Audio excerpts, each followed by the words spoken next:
E aí, tudo certo? Bem-vindo de volta ao Código 171. Eu sou o NJ e hoje a gente vai viajar para Paris.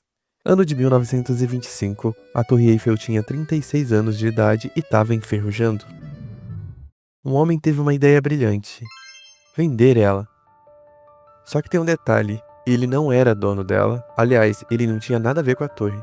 E sabe o que é mais louco? Ele conseguiu vender 2 vezes o mesmo golpe, a mesma torre, 6 meses depois, para outro empresário que também caiu. Essa é a história de Victor Lustig, o golpista mais charmoso do século XX. E também a história de como ele provou que com cara de pau, uma boa peça de roupa e uma história convincente, você vende até o monumento mais famoso do mundo.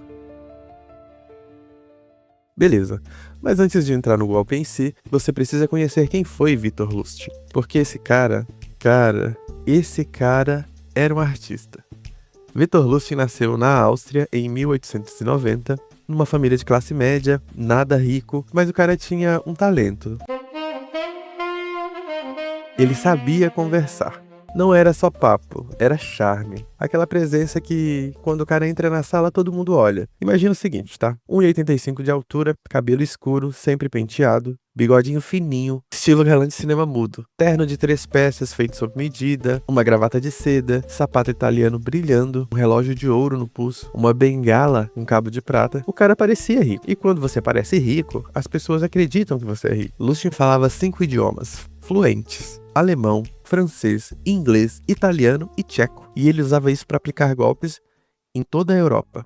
Nos anos de 1920, ele vivia em hotéis de luxo. E o esquema era sempre o mesmo. Ele se hospedava como se fosse um conde austríaco, conhecia empresários ricos no bar de hotel, ganhava a confiança deles, aplicava o golpe. Tá, pensa no cara que se hospeda no Copacabana Palace, na suíte presidencial, todo dia no bar do hotel, conversando com os empresários que estão por ali, uma roupa impecável, um sotaque internacional, postura de quem já fechou vários negócios em vários continentes. E aí ele puxa papo com você, descobre que você tem grana, diz que tem uma oportunidade de investimento exclusiva. Você vai desconfiar? Não, porque o cara tá no Copacabana Palace, e era exatamente assim que Lustig operava. Mas em 1925, ele teve a ideia mais audaciosa da carreira dele: vender a Torre Eiffel. Beleza, mas por que alguém acreditaria que a Torre Eiffel estaria à venda? Porque em 1925 ela realmente estava em risco, né, galera? A Torre Eiffel ela foi construída em 1889 para uma exposição universal de Paris. A ideia era usar ela na feira e depois derrubar. Só que aí ela virou um ponto turístico, um cartão postal, um símbolo de Paris até hoje.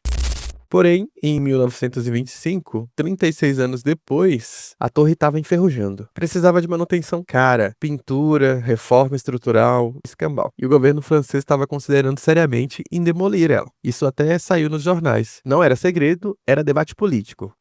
A Torre Eiffel deve ser demolida? Era uma manchete do Le Figaro. E foi aí que Lustig leu o jornal e pensou: se o governo tá pensando em demolir, alguém vai ter que comprar o ferro velho, né?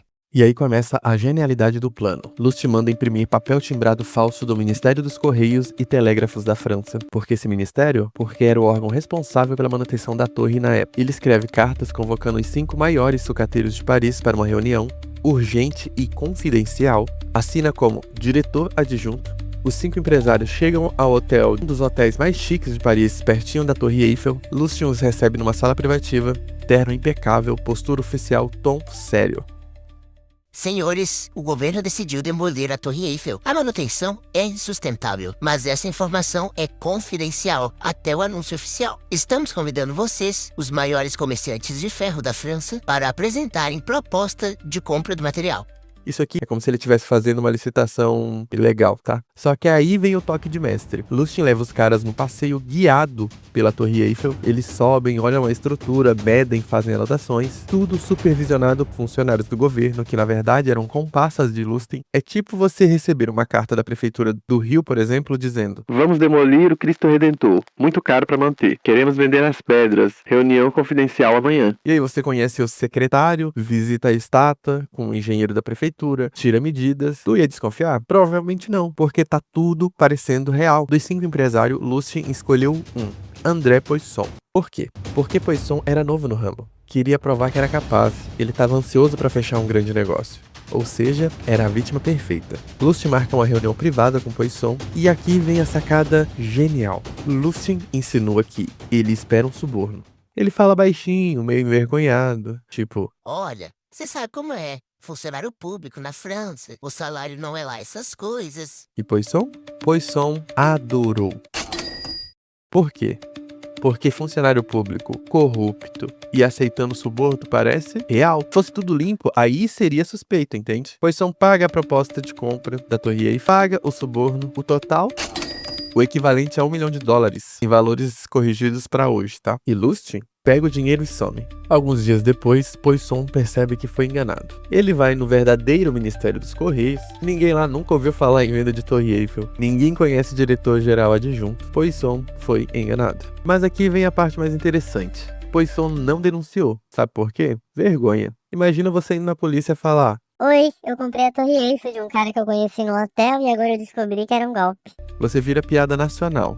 Então Poisson engoliu o prejuízo e ficou quieto. E Lustig, de Viena, lendo nos jornais franceses, percebeu que ninguém denunciou o golpe. Uma manchete, nenhuma denúncia. E aí ele pensa: se ninguém denunciou, eu posso fazer de novo. 6 meses depois, Lustig volta para Paris, repete o golpe, exatamente igual, papel timbrado falso, reunião no hotel, visita guiada, suborno, escolhe outro empresário e vende a Torre Eiffel de novo. Só que dessa vez, a vítima denunciou e Lustig teve que fugir às pressas para os Estados Unidos.